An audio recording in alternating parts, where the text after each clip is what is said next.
Misericórdia e paz da parte de nosso Senhor e Salvador Jesus Cristo. Amém? Amém. Glória a Deus. Vamos abrir nossa Bíblia hoje na segunda epístola de Paulo aos Coríntios, capítulo 13, que é o último capítulo da epístola, e vamos ver um versículo, que é o versículo 11.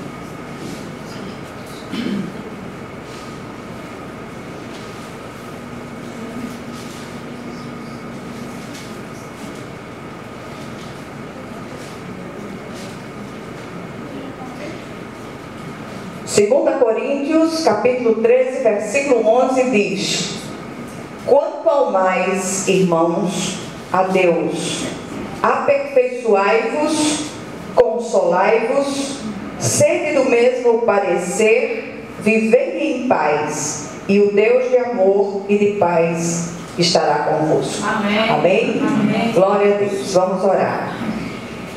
Senhor, nosso Deus e nosso Pai, nós clamamos a Ti que o Senhor venha falar ao nosso coração.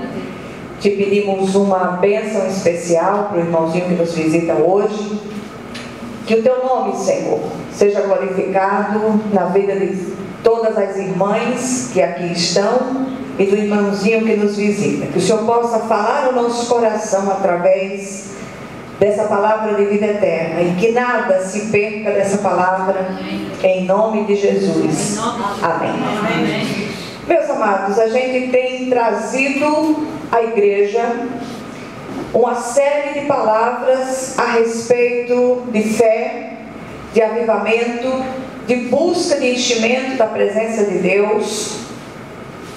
E não pode haver avivamento sem crescimento e sem amadurecimento espiritual. Todos nós. Perdão o irmãozinho Bruno, porque o culto sempre é de mulheres, eu sempre falo para as mulheres, mas o irmão está aqui. Todos nós que estamos ouvindo essa palavra, nós precisamos que o Espírito de Deus fale de um modo vivo ao nosso coração.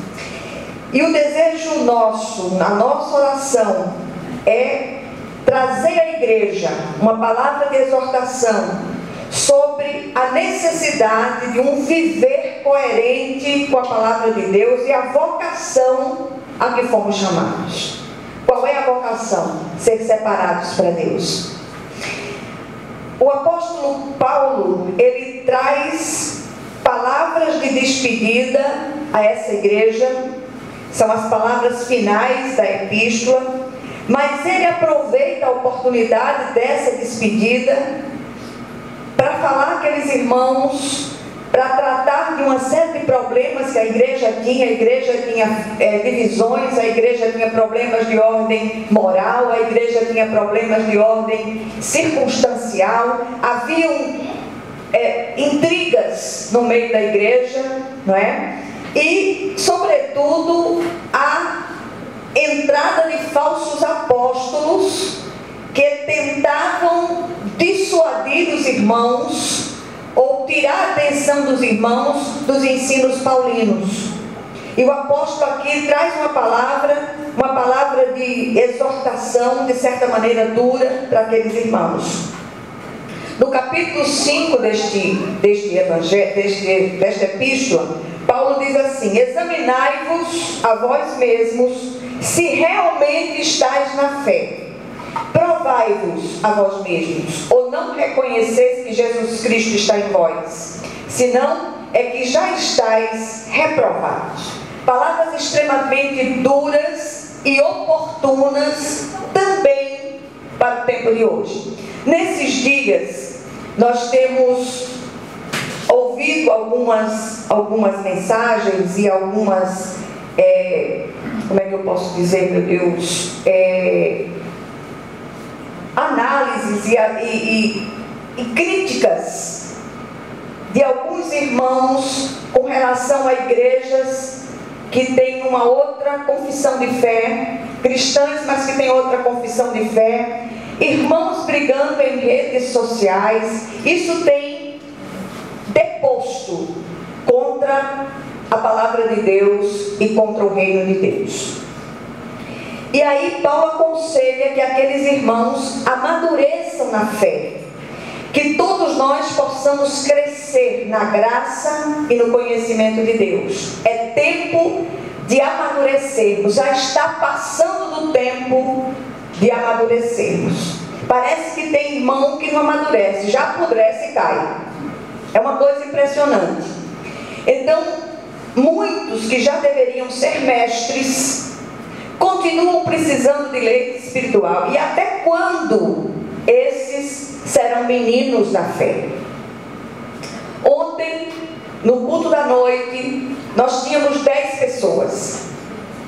E tinha até um grupo grande, porque tem dias que tem 4 pessoas. Uma reunião que é de oração, mas é uma reunião também de doutrina. Nós falamos de fé, dos 3 tipos de fé. Daquela fé simplesmente intelectual, daquela fé emocional, que até os demônios creem e tremem, e da fé verdadeira, a fé que é salvífica. E aí eu parei para pensar a respeito desta palavra de hoje, e parece que todos estamos carecidos de um supletivo espiritual para resgatar o tempo perdido com o nosso igrejismo infrutífero. Jesus está às portas. Isso é inegável. Nós olhamos para todos os lados, nós vemos os acontecimentos todos, sobretudo o maior de todos os sinais, que é o amor que tem esfriado nos corações. Nunca se maltratou tanto crianças, idosos e animais como no nosso tempo, sem a menor cerimônia, sem a menor compaixão. Mata-se criança, mata-se bebês pequenos. Essa semana a gente viu uma coisa absurda de um bebê jogado dentro de um bueiro, tamparam o bueiro, e a pessoa que fez isso deve ter tido a ajuda de um homem, porque até para os policiais abrirem o bueiro foi preciso uma ferramenta pesada. Aquele bebezinho foi salvo. Cachorros enterrados vivos. Gente do céu, o amor não esfriou nos corações, ele congelou nos corações. É uma coisa séria aquilo que a gente tem visto nos nossos dias. Os que possuem a fé salvífica têm o Espírito Santo e produzem frutos dignos de arrependimento. Esses foram regenerados, nasceram de novo, tornaram-se novas criaturas. Perdão, nunca foi tão urgente você dizer de que lado você está. A quem você pertence? Ao Cristo de Deus? De que lado você está? É preciso tomar essa decisão mais do que nunca. E quando eu leio uma palavra como esta, eu estremeço, eu tremo e temo. E, sobretudo, ao olhar as posturas de muitos ditos cristãos que povoam nossos dias. Definitivamente a terra não é nosso lugar. E a palavra que a gente pode lembrar numa hora dessa é perplexidade. Nunca foi tão imperioso estarmos juntos, unidos em oração, clamando, que o Senhor nos faça crescer na graça e no conhecimento de Deus. E ainda falando em avivamento, que possamos despertar para um caminhar de modo digno do Senhor nas mínimas coisas. A luta pessoal para não voltarmos às velhas práticas é grande e contínua. Nunca foi tão imperioso que os cristãos façam a diferença neste mundo árido. A aridez mundial, ela é perceptível em várias áreas: moral, ética, nos costumes, na espiritualidade, no senso de valores. E quando acontece de chover, a chuva é de desonestidade, de intemperança, de malignidade nunca vistas. atentemos para os conselhos paulinos. A palavra hoje vai ser muito breve, porque eu estou de olho no meu treloso lá dentro, o pastor Malta. Mas eu queria chamar a atenção de vocês. Paulo se despede dando 4 conselhos aos seus leitores e mostrando a consequência da obediência a eles. Primeiro conselho, ele diz: aperfeiçoai-vos, ou seja, amadurecer. Mas Paulo encontra eco nas palavras do salmista, nas palavras do próprio Jesus, na palavra do autor de Hebreus. O salmista diz: Ele é o Deus que me reveste de força e torna perfeito o meu caminho. Perfeito aqui tem um sentido de crescer, de amadurecer. Jesus, na oração sacerdotal, ele diz: santifica-os na verdade, a tua palavra é a verdade. A igreja virou um clubinho gostoso para as pessoas irem, porque não tem nada melhor para fazer. A igreja é corpo de Cristo sobre a terra, a igreja é lugar de comunhão, a igreja é lugar onde nós oramos juntos em unidade. E quando nós oramos juntos em unidade, as coisas começam a se mover. Isso é sério demais. O autor de Hebreus diz: os aperfeiçoe em todo o bem para fazerem a vontade dele e opere em nós o que lhe é agradável, mediante Jesus Cristo, a quem seja a glória para todos sempre. Amém. Segundo conselho paulino: consolai-vos. Aí a gente vai para 1 Tessalonicenses 4,18, quando Paulo diz: consolem-se uns aos outros com estas palavras, sejam sensíveis à dor do outro. Nós precisamos estar sempre ali, ombro a ombro. Nesses dias foram dias de muita luta e muita agonia no meio do povo de Deus, muitas enfermidades, muitas opressões de uns, muitas agonias relacionais de outros. Misericórdia. Então é preciso que nós estejamos juntos, orando, clamando, em unidade de fé, sem os achismos. Mas eu acho que tem que ser assim, acho que tem que ser assado. O Senhor não nos chamou para achar nada. O Senhor nos chamou para orar. E a oração precisa ser uma só. Deus, opera segundo a tua soberana vontade nesta situação.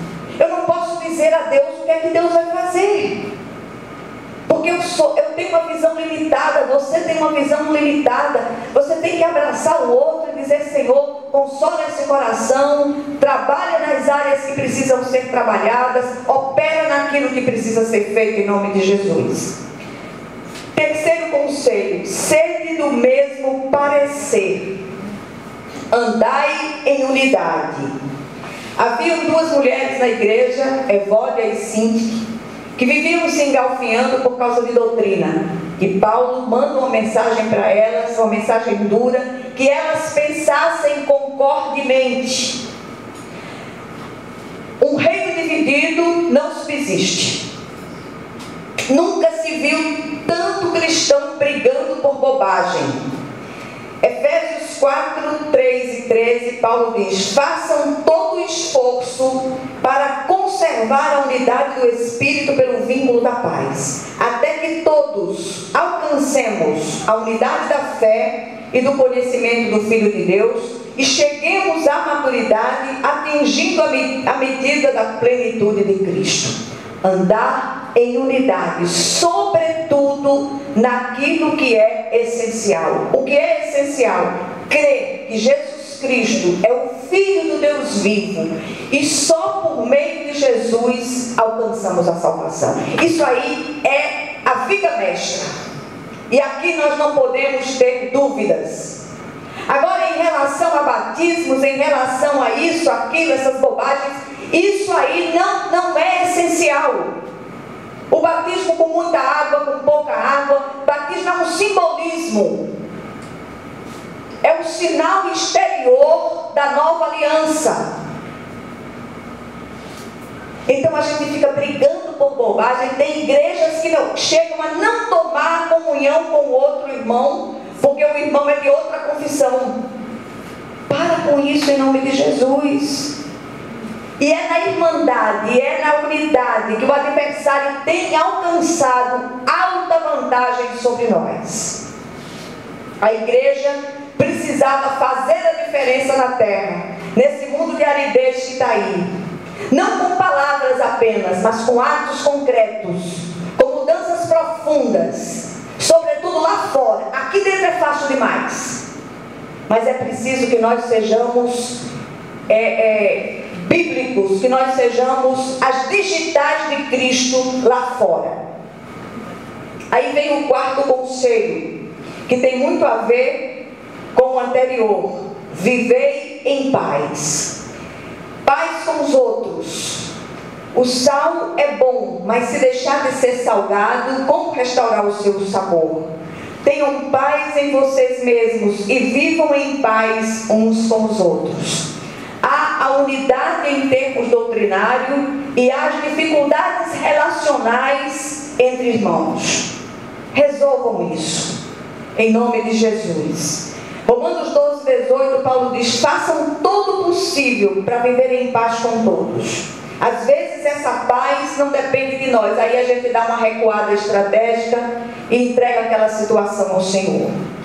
É preciso paz com Deus, e Paulo fala em Romanos 5, 1 e 2: tendo sido, pois, justificados pela fé, temos paz com Deus, por nosso Senhor Jesus Cristo, por meio de quem obtivemos acesso pela fé a esta graça, na qual agora estamos firmes e nos gloriamos na presença de Deus. Paz no proceder. 1 de Pedro 3,11: afastem-se do mal e façam o bem. Busque a paz com perseverança. Paz em meio às tribulações. Meu Deus do céu, nunca vi tanto crente murmurador, tanto crente inquieto, desesperado, difamador do Senhor.